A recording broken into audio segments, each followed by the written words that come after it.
నమస్తే, welcome to Y news. నేను Kalyani. The news sponsored by Wyra family restaurant, national highway, Petagunta.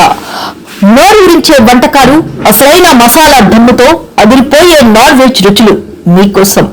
విచ్చేయండి Wyra family restaurant, national highway, Petagunta, Tuni మండలం, కాకినాడ జిల్లా.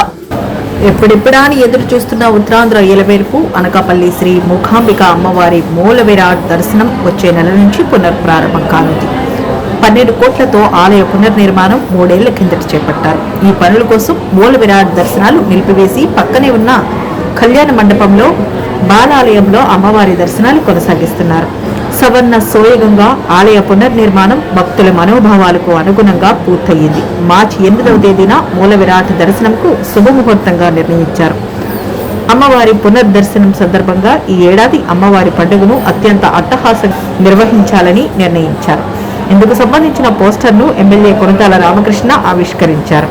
నూతన నిర్మాణాలను పరిశీలించిన ఆయన మూకాంబిక అమ్మవారి పండుగకు ముఖ్యమంత్రి నారా చంద్రబాబు నాయుడు, డిప్యూటీ సీఎం పవన్ కళ్యాణ్ ను ఆహ్వానిస్తున్నామని చెప్పారు.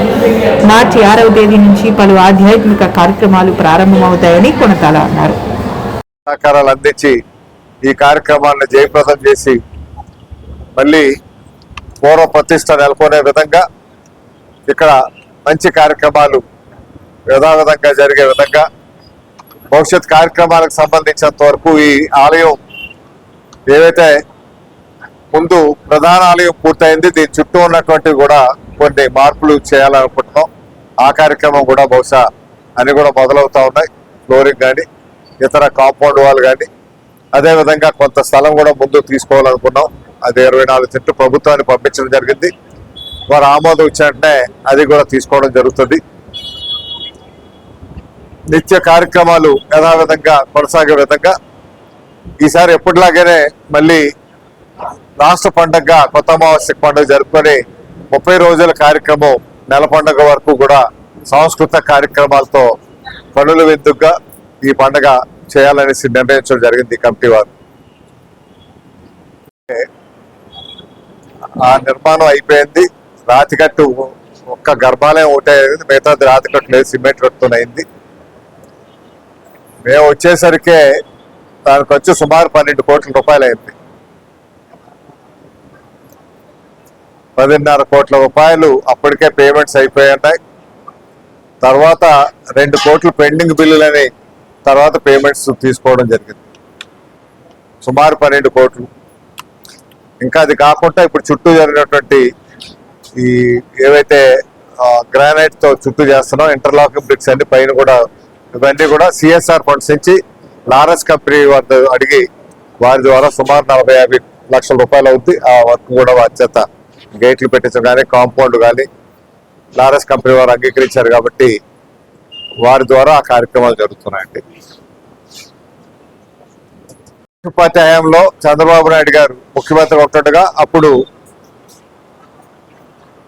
పేలా గోవింద సత్యనారాయణ గారు శాసనసభ్యులుగా ఉండి రాజగోపుర నిర్మాణ కార్యక్రమం అప్పుడు నాకు తెలిసి 2.5 కోట్ల రూపాయలు అనుకుంటా వాటికి రాజగోపురం పెట్టే ఏర్పాటు జరిగింది.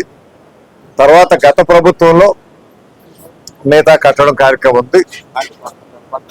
డబ్బంతా కూడా ఈ దేవాలయం అమ్మవారి తాలూకా ఆదాయం నుంచే కట్టిందే. అటైతే ముఖ్యమంత్రి గారు అయితే 5 కోట్ల రూపాయలు అప్పుడులో చంద్రబాబు నాయుడు గారు అనౌన్స్ చేశారు. కానీ 5 కోట్లు ఇంకా రాలేదు. వాటి గురించి ప్రయత్నం చేస్తున్నాం. టీటీడీ ఒక 5 కోట్లు అనౌన్స్ చేసింది. అది కోర్టు వివాదాలతో కోర్టులో డిపాజిట్ కాబట్టింది. అది కూడా కోర్టు అనుకూలంగా తీర్పు వచ్చింది కాబట్టి ఆ డిపాజిట్ ఏదైతే ఉందో అది కమిషనర్ గారి పేరు మీద ఉంది. ఆ డిపాజిట్ ఇప్పుడు 7 కోట్ల రూపాయలు అయింది. ఆ డిపాజిట్ కూడా మళ్ళీ దేవాలయానికి అందజేస్తే అభివృద్ధి కార్యక్రమాలు చేయడానికి ఉంటుందనే విధంగా కమిషనర్ గారికి ప్రభుత్వానికి కూడా వినపం పంపించడం జరిగింది.